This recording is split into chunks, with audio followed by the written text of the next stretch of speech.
From New York, this is Democracy Now!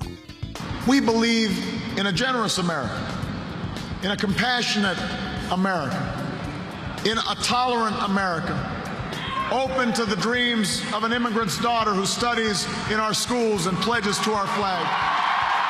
President Obama gives a nod to DREAM Act activists in his victory speech as Latino voters turn out in record numbers to help Obama win re-election. We'll speak with Democracy Now!'s Juan Gonzalez about the Latino vote and the nation's changing demographics.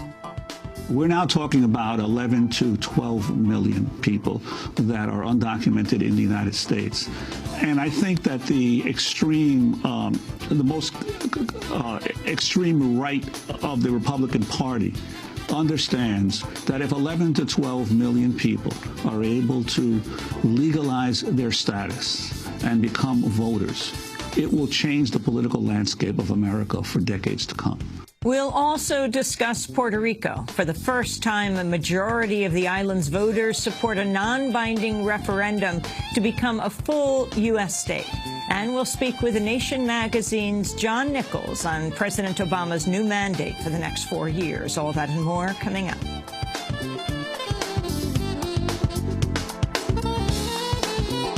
Welcome to Democracy Now!, democracynow.org, The War and Peace Report. I'm Amy Goodman. President Obama returned to the White House Wednesday, hours after his convincing win over Republican challenger Mitt Romney in the 2012 election. Aides say Obama has immediately turned to the so-called fiscal cliff of $700 billion in expiring tax cuts and automatic spending reductions set to take effect at the end of the year.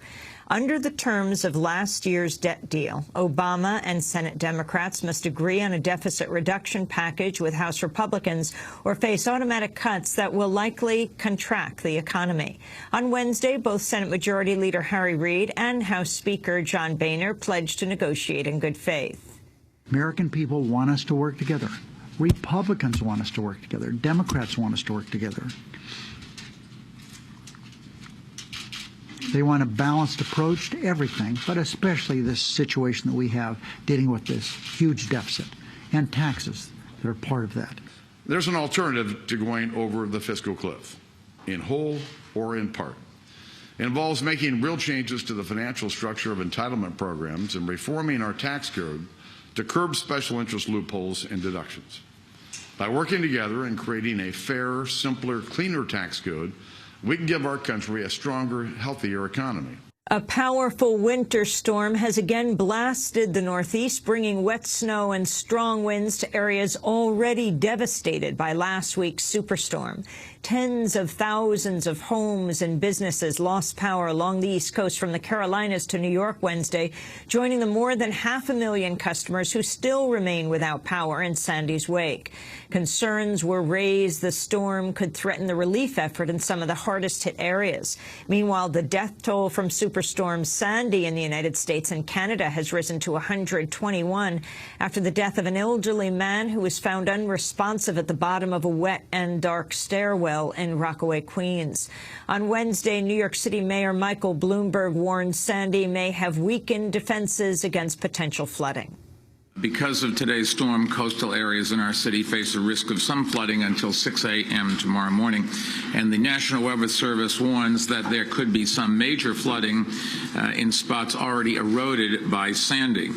The difference here is that the barriers of sand or rock that were there before perhaps are not there. We haven't and won't order the kind of large-scale evacuation that we did in advance of Hurricane Sandy, but if you are experiencing significant flooding during Sandy, you should consider taking shelter with friends and family at a safer spot or using one of the city storm shelters. At least 48 people have been killed in an earthquake off Guatemala's Pacific coast. Most of the victims were killed in the northwestern state of San Marcos, which saw heavy damage. Lawmakers in Greece have approved a new round of austerity cuts amidst massive protests.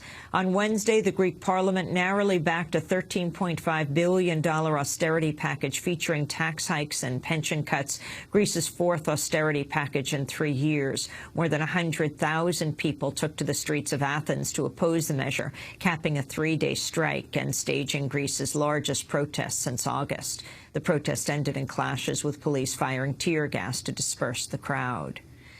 Turkey has unveiled plans to ask that NATO deploy Patriot missiles along its border with Syria. The move would effectively create a no-fly zone over the Turkey-Syrian border. The move comes as Syria is seeing some of its worst violence to date, with reports of dozens, if not hundreds, of deaths over the past week. At the United Nations, Under-Secretary General for Political Affairs Jeffrey Feltman warned Syria is headed toward self-destruction. The current path will lead Syria to its destruction.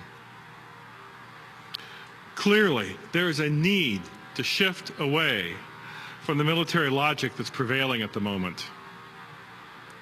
The solution must be arrived through a political process, and it has to be a Syrian-led process.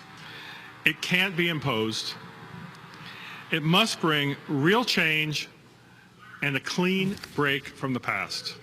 Bahrain has revoked the citizenship of 31 opposition activists for having allegedly, quote, undermined state security. The list includes 2 former members of parliament with Bahrain's main opposition party, the Shia al-Wafaq, and the son of a prominent opposition activist who's serving life behind bars. The move comes days after the U.S.-backed Bahraini monarchy banned all protests and gatherings following a wave of demonstrations. Bahrain is a key U.S. government ally, hosting the U.S. Navy's Fifth Fleet. 3 people have been killed, including the shooter at a meat processing plant in Fresno, California. Police say the gunman, Lawrence Jones, executed 2 co-workers and wounded 2 others before taking his own life. The California man behind an anti-Islam video that sparked global protests has been sentenced to a year in prison. On Wednesday, Nicola Basile Gukula was ordered to spend 12 months behind bars for violating the terms of his probation from a prior conviction. Following a 2010 check fraud conviction, Nicola was forbidden from using computers or the Internet without permission from his probation officer. Under the alias of Sam Basile, Nicola produced The Innocence of Muslims, a film which provoked outrage in Muslim countries after it was circulated online. Hundreds of people gathered at the University of Mississippi Wednesday to denounce racism on campus, one day after a heated protest against President Obama's re-election. After the results were announced Tuesday night, a crowd of several hundred gathered in anger, with some reportedly shouting racial slurs. At least 2 people were arrested. With the 2012 election in the books, the price tag for combined spending by federal candidates, their parties, and outside groups like super PACs totals more than $6 billion. The election's biggest private donor, casino billionaire Sheldon Adelson, saw none of his 8 candidates, including Mitt Romney, win their elections, despite Adelson spending more than $53 million. Although President Obama secured the Electoral College with a wide majority, his total may increase once final results are in from Florida. With counting still underway, Obama's leading Romney in Florida by more than 49,000 votes. California has officially canceled a planned college tuition hike following the passage of a tax increase in a statewide ballot. On Election Day, California voters approved Proposition 30, which imposes a $6 billion temporary tax hike in order to avoid massive cuts to spending on education. California's sales tax will rise by ¼ cent for 4 years, while individuals making over $250,000 a year will pay higher rates over 7 years. The measure passed with an overwhelming turnout from young voters, an outgrowth of the widespread protests against tuition hikes on California campuses last year. Instead of a tuition increase of 9%, the average tuition cost for full-time students will remain at the same rate as last year. Advocates for marijuana reform are preparing for a showdown with the federal government following historic victories in Colorado and Washington state. Voters in both states approved measures legalizing marijuana for recreational use, the first time ever that's been achieved by popular vote. The Justice Department's reviewing the ballot measures and is widely expected to challenge their implementation. On Tuesday, marijuana reform activists in Colorado and Washington said they hope to provide a model for the rest of the country. Colorado rejected the failed policy of marijuana prohibition and made a positive step forward towards regulating this product, taking it off the streets, putting it behind the counter, and taxing it. We really feel that Colorado can be a model for the nation in how to sensibly regulate marijuana policy. Today, the state of Washington looked at 75 years of a national marijuana prohibition and said, it is time for a new approach.